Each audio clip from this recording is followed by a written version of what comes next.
നിയമസഭാ തെരഞ്ഞെടുപ്പിൽ എംപിമാർ മത്സരിക്കണമെന്ന നിർദ്ദേശം ഉയർന്നിട്ടില്ലെന്ന് KPCC working president Shafi Parambil MP. സ്ഥാനാർത്ഥി നിർണയ ചർച്ചകൾ കോൺഗ്രസിനകത്ത് തുടങ്ങിയിട്ടില്ല.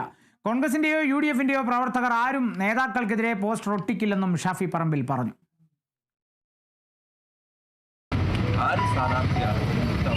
ഒരു കാര്യം, കോഴിക്കോട് നിന്ന് കോൺഗ്രസിന് MLA-മാരുണ്ടായിരിക്കും, UDFന്റെ MLA-മാരുടെ എണ്ണം കൂടും എന്നുള്ള കാര്യത്തിൽ ഒരു സംശയം. നാളെ മറ്റന്നാളുമായിട്ട് പാർട്ടിയുടെ ക്യാമ്പ് നടക്കും. അതിൻ്റെ അജണ്ടകൾ മുഴുവൻ ഈ ദുർഭരണത്തിൽ നിന്ന് ജനങ്ങളെ മോചിപ്പിക്കാൻ, ജനങ്ങൾ ഇപ്പോൾ ലോക്കൽ ബോഡി ഇലക്ഷനിൽ ഞങ്ങളുടെ അർപ്പിച്ച വിശ്വാസത്തെ കാക്കുന്ന രീതി ഇനി ഫർദർ നടത്തേണ്ട പ്രവർത്തനങ്ങളെ സംബന്ധിച്ചാണ്. ഞങ്ങൾക്കുണ്ടായ വിജയം ഞങ്ങളെ അഹങ്കാരികളാക്കി മാറ്റിയിട്ടില്ല, കൂടുതൽ താഴെത്തട്ടിലുള്ള പ്രവർത്തനങ്ങളെ സംബന്ധിച്ചാണ്. അപ്പോൾ കോൺഗ്രസിൻ്റെ ഒരു പ്രവർത്തകനും ഒരാൾക്കെതിരെ ജോലിയുമായിട്ട് ബന്ധപ്പെട്ടില്ല, UDFന്റെ ഒരു പ്രവർത്തകരും ബന്ധപ്പെട്ടില്ല. സ്ഥാനാർത്ഥികളെ വ്യക്തിപരമായി നിർണ്ണയിക്കുന്ന ചർച്ചകൾ പാർട്ടിയിൽ എവിടെയോ ആരംഭിച്ചിട്ടില്ല.